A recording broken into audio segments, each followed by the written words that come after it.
Halo, assalamualaikum. Ketemu lagi bersama saya, Natasha Aulia Pramana. Pada kesempatan kali ini, saya akan sedikit sharing ke kalian semua tentang public speaking.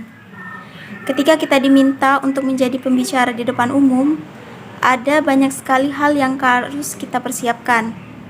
Hal pertama yang wajib kita persiapkan adalah menganalisa audiens. Kenapa sih kita perlu menganalisa audiens? Seorang pembicara profesional ketika diminta untuk berbicara di depan umum, mereka mempunyai prinsip bahwa ini bukan melulu soal isi, tapi lebih kepada audiensnya. Jadi, kita harus lebih fokus kepada audiensnya. Apakah audiens tersebut memiliki ketertarikan untuk mendengarkan apa yang akan kita sampaikan? Dan yang paling penting, apakah audiens tersebut mampu untuk menerima pesan yang kita berikan dengan baik? Menjadi pembicara juga harus mampu mendahulukan kepentingan audiensnya di atas kepentingan pribadi. Jadi, untuk kalian yang mau menjadi pembicara yang baik, kalian harus mampu beradaptasi dan menyesuaikan pesan dan cara penyampaian yang sesuai dengan karakteristik dari audiens kalian. Sebagai contoh, ada sebuah cerita nih. Jadi ada seorang bidan muda yang sangat cerdas. Ia diminta untuk memberikan penyuluhan tentang manfaat menjaga kesehatan mata kepada ibu-ibu di desa yang notabene mungkin pengetahuannya jauh di bawah bidan tersebut, dan mungkin kurangnya pengetahuan mereka tentang kesehatan khususnya di bidang mata. Karena bidan tersebut sangat excited, ia sampai harus kembali membuka buku-buku sainsnya, membuka lagi buku-buku kesehatan khususnya di bidang mata, dan ia mencoba untuk memahaminya kembali. Ia mencoba menghafal supaya apa yang dia sampaikan dapat maksimal. Tibalah sampai hari H, dia datang ke tempat penyuluhan tersebut, di mana ibu-ibu sudah menunggunya. Di situ ia mulai menjelaskan manfaat pentingnya menjaga kesehatan mata kepada ibu-ibu secara lengkap, secara profesional. Namun karena si audiens atau ibu-ibu tersebut kurang pengetahuan tentang kesehatan khususnya di bidang mata, maka ibu-ibu tersebut melakukan penolakan secara alami yang berupa tindakan ketika di tengah acara kehilangan fokus, ada yang sudah banyak melamun, bahkan ada yang mungkin badannya di tempat penyuluhan tersebut tapi pikirannya udah kemana-mana. Bahkan ada yang sampai harus dan lebih baik untuk berbicara dengan lawan di sebelah atau orang di sebelahnya daripada harus untuk mendengarkan apa yang bidan tersebut sampaikan. Nah, dari cerita ini, meskipun bidan tersebut telah menjelaskan secara lengkap, secara profesional dan ahli di bidangnya, akan tetapi dia kehilangan satu poin penting, yaitu dia lebih mendahulukan kepentingan pribadinya untuk menjelaskan hal tersebut secara lengkap, secara profesional agar terlihat cerdas, tapi dia lupa bahwa kepentingan audiens untuk bisa menerima pesan yang dia sampaikan jauh lebih penting. Nah, untuk menghindari hal seperti itu, maka menganalisa audiens adalah hal wajib yang harus kalian lakukan agar pesan yang kalian sampaikan dapat diterima baik, dan juga agar kalian tahu sampai mana pengetahuan dari audiens dan kira-kira metode apa yang tepat untuk digunakan, dan kira-kira bahasa apa yang kalian bisa gunakan untuk menyampaikan pesan tersebut.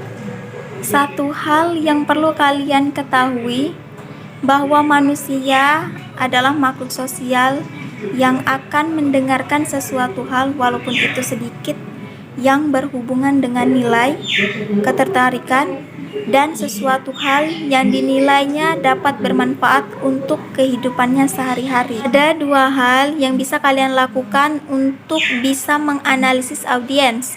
Yang pertama, analisis demografi. Yang kedua, analisis situasi. Mari kita bahas satu persatu. Analisis demografi yang meliputi analisis usia, jenis kelamin, agama, ras, ketertarikan, maupun pendidikan. Mari kita ambil contoh satu analisis. Jadi misalnya kita disuruh untuk menjadi pembicara dengan tema pentingnya untuk sikat gigi. Nah, kita harus tahu, oh audiensnya berarti anak SD.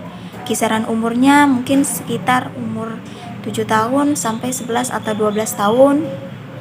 Nah, karena ini anak SD, berarti kita juga harus tahu bahasa apa yang kira-kira tepat kita gunakan, berapa lama waktu untuk memberikan pesan tersebut, sehingga anak-anak tersebut tidak kehilangan konsentrasi untuk mendengarkan.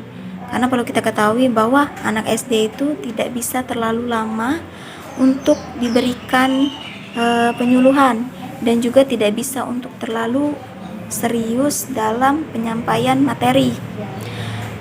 Nah, apabila kita sudah bisa mencari atau menemukan karakteristik audiens, barulah kita bisa menentukan analisis situasi. Analisis ini meliputi skala audiens, di mana audiens itu terdiri dari audiens yang jumlahnya kecil, sedang, maupun besar. Nah, untuk kalian yang menjadi pembicara dengan skala audiensnya kecil, kalian bisa langsung melakukan eye contact langsung kepada audiens. Namun apabila skala audiensnya itu besar, kayak di suatu lapangan dengan jumlahnya yang orang banyak, maka kalian tidak mungkin untuk dapat melakukan eye contact satu persatu dengan audiensnya. Hal yang dapat kalian lakukan adalah cukup dengan blocking, yaitu blocking samping kanan, depan, dan kiri. Selanjutnya, analisis situasi tempat berlangsungnya kegiatan tersebut. Kalian bisa lihat apakah tempat tersebut memang layak atau cocok dijadikan sebagai tempat untuk penyuluhan atau seminar atau jenis kegiatan lainnya. Kalian juga bisa lihat apakah fasilitas yang dimilikinya, apa dia memiliki AC untuk pendingin ataupun dia memiliki kipas. Karena orang akan merasa nyaman untuk mendengarkan apabila situasinya sangat kondusif, situasinya dingin, dan tidak terlalu sempit-sempitan. Karena kalau sempit-sempitan kan orang akan pecah konsentrasinya, karena kan nggak mungkin orang tuh ngedengerin apa yang kita sampaikan tapi sambil sikut-sikutan atau sambil senggol-senggolan sama yang lainnya. Terakhir, analisis fisik audiens. Maksudnya adalah, ada yang tahu nggak sih kenapa sebuah seminar atau penyuluhan itu dilakukan pagi-pagi? Jadi, karena pagi-pagi itu adalah waktu yang tepat untuk memberikan pesan kepada audiens. Karena audiens tersebut biasanya kalau masih pagi-pagi itu masih semangat, masih seger, udah sarapan. Kalian bisa bayangkan kalau seminar atau penyuluhan itu diadakan 1 jam atau 2 jam sebelum jam makan siang, atau juga bisa sesudah makan siang. Nah, itu merupakan hal yang kurang kondusif, karena biasanya kalau sebelum makan siang itu audiens atau pendengar mulai kehilangan fokus. Nah, kalau setelah dari jam makan siang, biasanya audiens itu udah mulai capek, udah mulai mengantuk, sehingga fokusnya akan terbagi-bagi. Jadi penting sekali untuk kalian bisa menganalisis audiens agar kalian lebih paham, lebih mengenal dengan karakteristik dari audiens, dan juga agar pesan yang kalian sampaikan dapat diterima baik dan kalian juga mendapatkan feedback yang baik dari audiens tersebut. Sampai di sini dulu pembahasan kita tentang public speaking, bagaimana menganalisa audiens. Sampai ketemu di kesempatan lainnya. Semoga dapat bermanfaat. Terima kasih. Dan saya akhiri. Wassalamualaikum warahmatullahi wabarakatuh.